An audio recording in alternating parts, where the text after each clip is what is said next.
'Twas the night before Christmas, and throughout the house all the creatures were stirring, including the mouse. The stockings were slung by the hearth without care, lacking all thought that Saint Nick would be there. The children were lashed to their beds with thick ropes, while visions of violence shattered their hopes. And Ma in her leather, and I in my cap, were getting quite kinky in each other's lap. When out on the lawn there arose such a clatter, I staggered from bed to sort out the matter. Into the window I fell with a crash, tore my nails on the shutters, my head I did bash.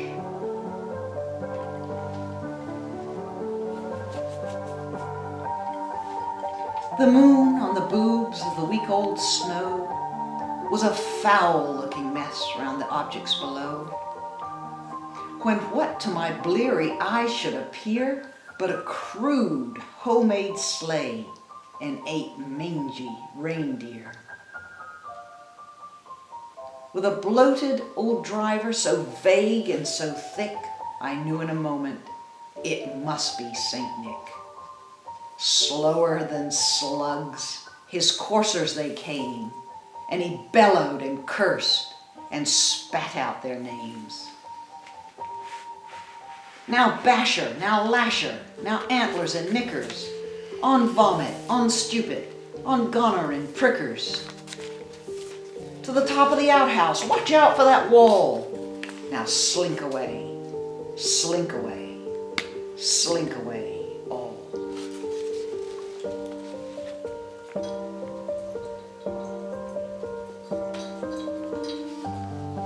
As wet leaves that before the wind tried fly, when they meet with an obstacle, clump up and die.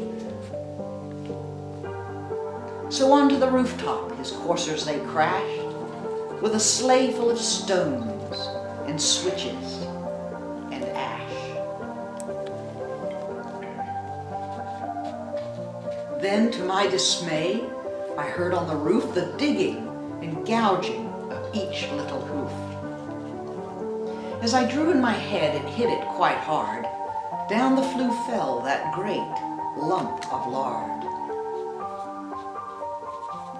He was dressed all in fur, a sight most absurd. At best he resembled a great hairy turd. A bundle of tools he had slung on his back, and he looked like a burglar just opening his pack. His eyes so bloodshot, his dimples how silly. His cheeks were like road maps, his nose like a willy.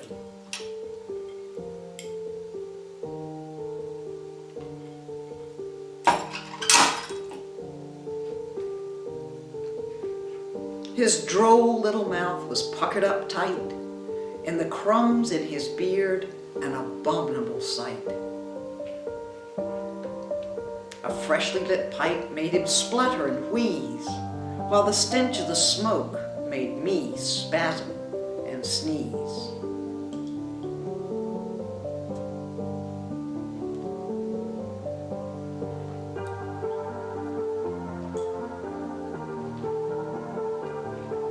He had a pocked face and a gross little belly that shook when he belched like a glob of old jelly.